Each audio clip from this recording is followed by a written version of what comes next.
इतिहास में ना कुछ कहानियां सिर्फ लड़ी नहीं जाती, वो जी जाती हैं। आज हम एक ऐसी ही कहानी को समझने वाले हैं। ये कहानी है वीरता की, अटूट स्वाभिमान की और उस आज़ादी की जो कभी किसी के आगे नहीं झुकी। ये कहानी है मेवाड़ के शेर महाराणा प्रताप की। ये सिर्फ शब्द नहीं है, ये उस इंसान की पूरी शख्सियत का निचोड़ है। ये कहानी किसी एक राजा की नहीं, बल्कि उस हिम्मत की है, उस जज्बे की है, जिसने एक बहुत बड़े साम्राज्य के सामने भी सिर झुकाने से साफ इनकार कर दिया। चलिए, इस जबरदस्त साहस की कहानी में जरा और गहराई से उतरते हैं। तो किसी भी महान योद्धा की कहानी कहाँ से शुरू होती है? जाहिर है उनकी जड़ों से। तो चलिए हम भी वहीं से शुरू करते हैं, समझते हैं कि आखिर वो क्या चीज थी जिसने प्रताप को महाराणा बना दिया। महाराणा प्रताप का जन्म हुआ था सिसोदिया राजवंश में। अब ये कोई मामूली वंश नहीं था। इसकी पहचान ही थी आन बान और शान, मतलब एक ऐसी विरासत जहां स्वाभिमान और बहादुरी खून में होती थी। और प्रताप, वो तो जैसे इसी विरासत की एक चलती फिरती मिसाल थे। और ये जो गुण है ना, साहस, अनुशासन, पराक्रम, ये सिर्फ कहने की बातें नहीं थी, यही तो उनके पूरे कैरेक्टर की बुनियाद थे। सोचिए, साहस जो उन्हें किसी के भी सामने बेखौफ खड़ा कर देता था, अनुशासन जिसने उन्हें एक बेहतरीन स्ट्रैटेजिस्ट बनाया, और पराक्रम, अरे वो तो मैदान जंग में उनकी पहचान ही बन गया। इन्हीं पिलर्स पर खड़ा हुआ था उनका पूरा व्यक्तित्व।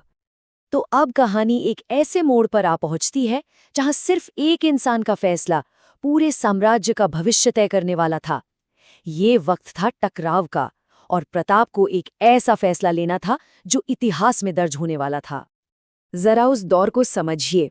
वो समय था मुगल सम्राट अकबर का। उनका साम्राज्य अपने पीक पर था। लगभग पूरा का पूरा भारत उनके कंट्रोल में था, और जो कुछ हिस्से नहीं थे उन्हें कंट्रोल में लाने की पूरी कोशिश चल रही थी। तो अब तस्वीर एकदम साफ थी। एक तरफ अकबर का इतना बड़ा, इतना ताकतवर साम्राज्य, और दूसरी तरफ अकेला मेवाड़। तो ये लड़ाई सिर्फ जमीन के एक टुकड़े की नहीं थी।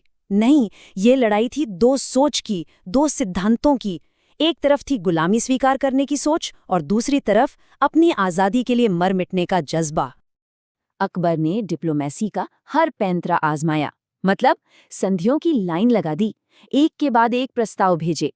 कहा गया कि आप अपना राज रखिए, सब कुछ आपका ही रहेगा, बस मुगल सल्तनत के अंडर आ जाइए। लेकिन प्रताप का जवाब, वो हर बार एक ही था, चट्टान की तरह मजबूत। मेवाड़ आजाद था और आजाद ही रहेगा। और इसी इनकार ने, इसी जिद ने जन्म दिया इतिहास की सबसे मशहूर लड़ाइयों में से एक को। नाम था हल्दी घाटी का युद्ध।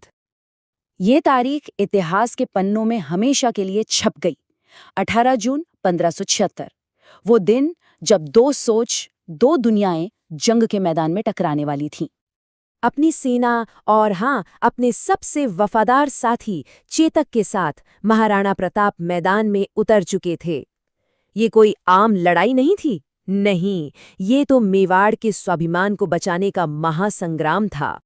कहते हैं कि ये लड़ाई इतनी जबरदस्त थी, इतनी खौफनाक थी कि हल्दी घाटी की जो पीली मिट्टी है ना, वो सिपाहियों के खून से एकदम लाल हो गई थी।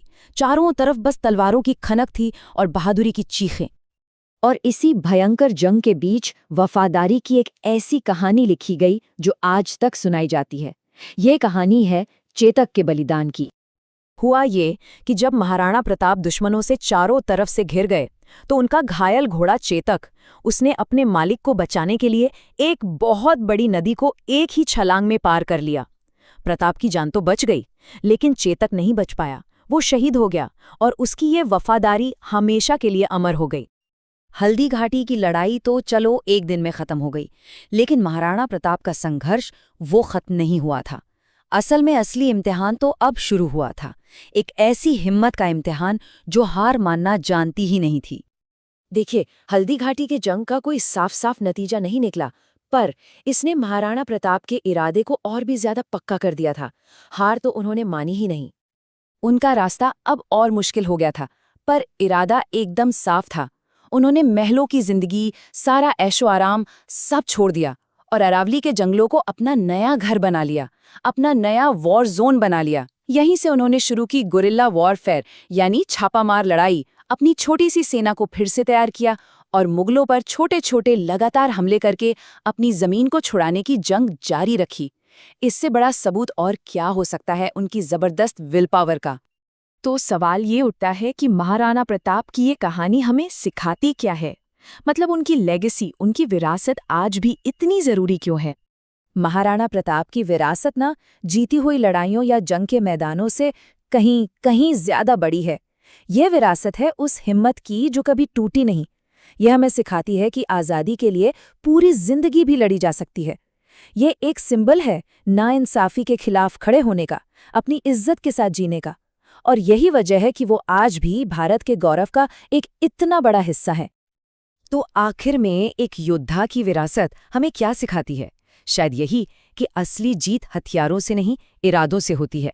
और जब इरादा पक्का होना तो एक अकेला इंसान भी मुश्किल से मुश्किल हालात में इतिहास का रुख मोड़ सकता है, बिल्कुल वैसे ही जैसे मेवाड़ के इस शेर ने कर दिखाया।